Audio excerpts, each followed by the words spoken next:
De maneira alguma. A Cinemateca continua com todos os seus filmes, todos lá mesmo. A Cinemateca construiu, com Dias Mendes, uma mega reserva específica. Aquela briga foi uma maldade, porque é o seguinte, a direção do museu falou assim, olha, vem cá, senhores cineastas, e vamos encontrar uma solução juntos para guardar o seu material.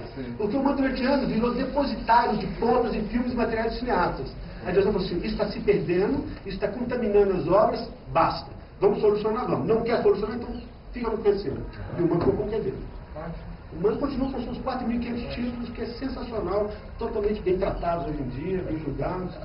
Então, essa é a uma parte, assim, eu acho que dentro do assunto mesmo questão, o MAN ele é pioneiro, inclusive, nos registros da exposição, que isso é uma coisa muito importante, que só agora as pessoas estão se dando conta da importância disso em termos da história. Lá no MAN, eu falei de 5 coleções, uma das 5 grandes coleções que é pesquisada no mundo inteiro são os documentos históricos.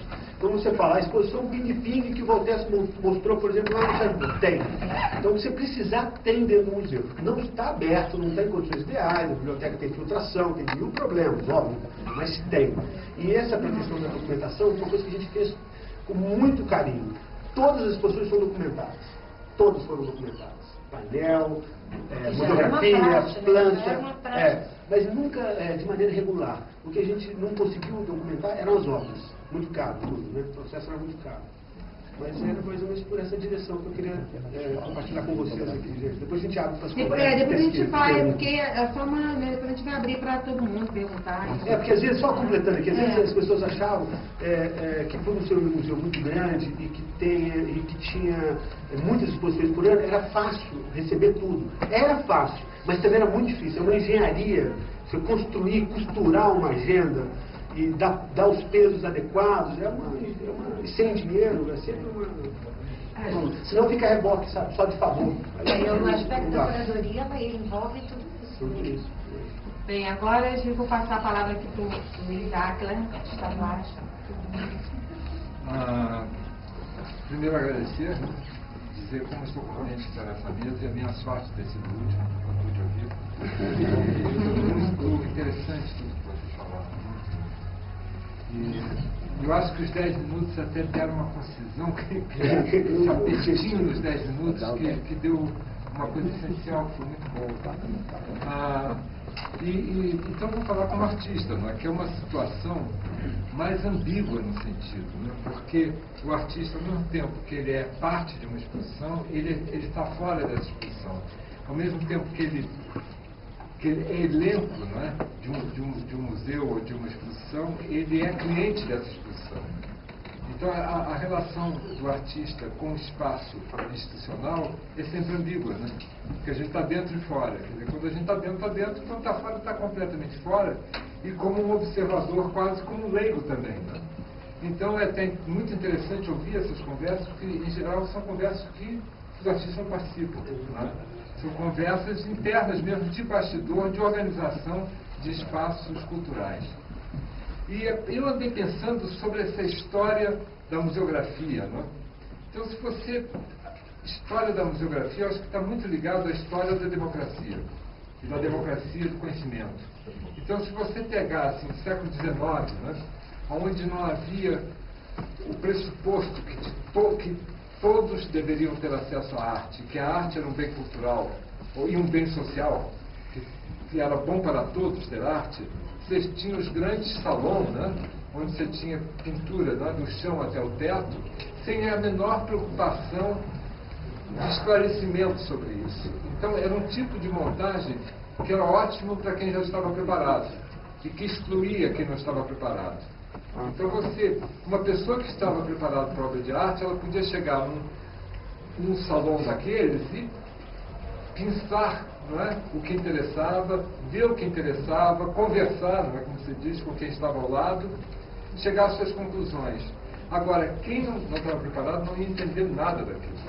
Então, era excludente, engraçado, porque dá a impressão que inclui muita coisa, uma vez que tem muita obra, né? Mas é excludente em termos de público.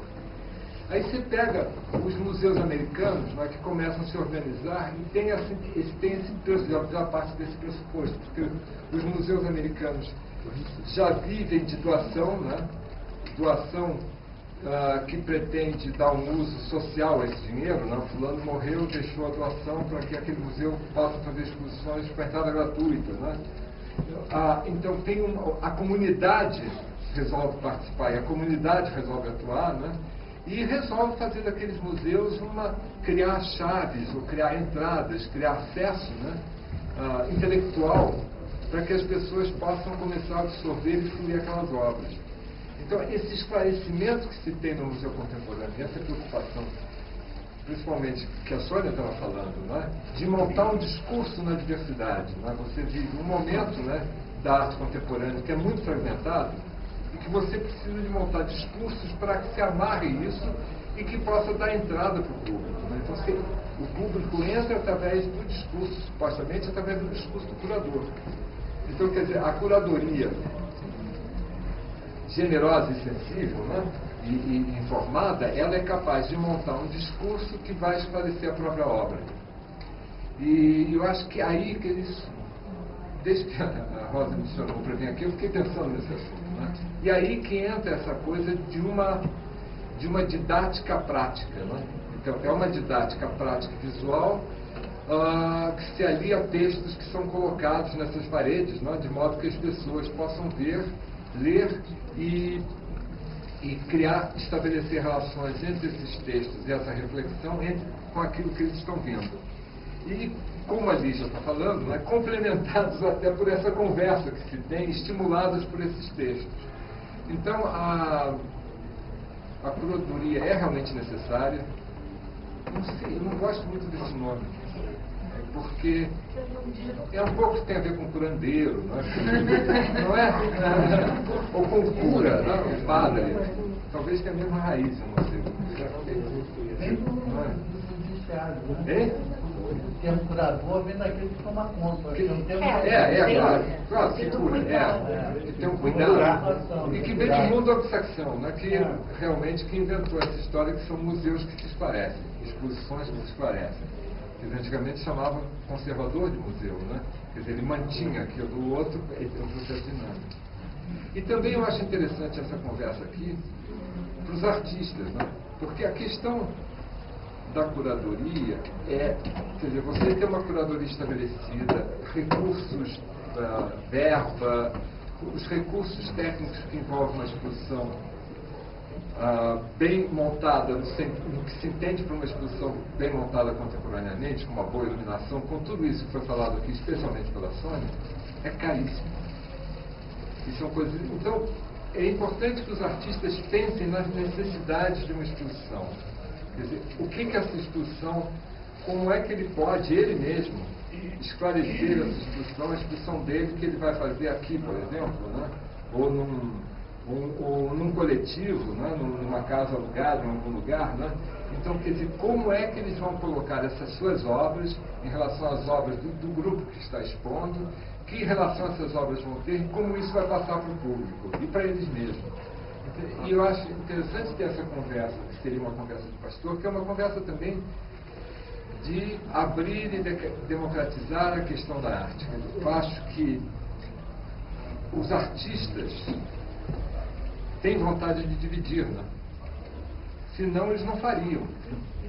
Quer dizer, eles poderiam guardar, né, suniticamente umas coisas e não fazer.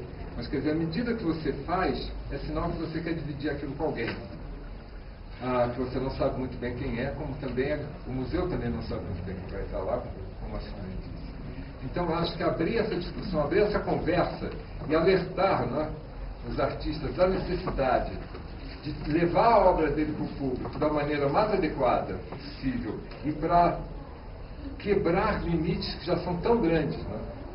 E também outra coisa importante é acreditar na inteligência do outro, né?